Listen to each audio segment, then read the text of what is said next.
தாய் தமிழ் உறவுகளுக்கு வணக்கம். தாவேகாவில் இணைந்தார், 30 நாளில் பதவி வாங்கினார் என்ற தலைப்பில் இந்த காணொளியை காண்கிறோம். தாவேகாவில் இணைந்தார், 30 நாளில் பதவி வாங்கினார் என்ற தலைப்பில் இந்த காணொளியை நாம் காண்கிறோம். கரூர் மாவட்டத்தை சார்ந்த முன்னாள் அமைச்சர் எம்.ஆர். விஜயபாஸ்கர், ஜெயலலிதா, எடப்பாடி, ஓபிஎஸ் ஆகியோரது அமைச்சரவையில் அமைச்சராக இருந்தவர். நடைபெற்று முடிந்த சட்டசபை தேர்தலில் கரூர் தொகுதியிலிருந்து வெற்றி பெற்றார்.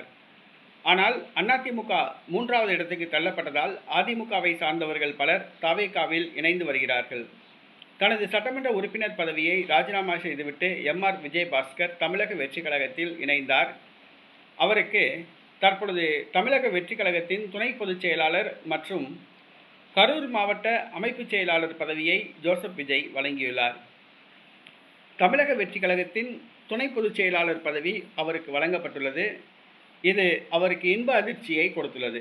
ஏனென்று சொன்னால், அதிமுகவில் மாவட்ட செயலாளராகத்தான் இருந்தார். கரூரில் அவர் வெற்றி பெற்றார். தற்பொழுது தமிழக வெற்றிக் கழகத்தினுடைய துணை பொதுச் செயலாளராக நியமிக்கப்பட்டுள்ளார்.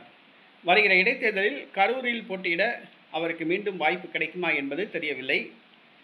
கரூரில் மீண்டும் போட்டியிட்டால் அமைச்சராகலாம் என்ற நம்பிக்கையில் உள்ளார். எம்.ஆர். விஜயபாஸ்கர் தற்பொழுது தமிழக வெற்றிக் கழகத்தின் துணை பொதுச் செயலாளராக நியமிக்கப்பட்டுள்ளார்.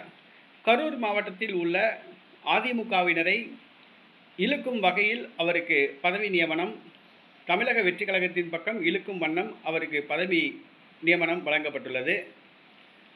விஜயபாஸ்கருக்கு பதவி வழங்கியதன் மூலமாக அதிமுகவை சார்ந்த பலரை தமிழக வெற்றிக் கழகம் பக்கம் இழுக்கலாம் என்று விஜய் கணக்கு போட்டுள்ளார்.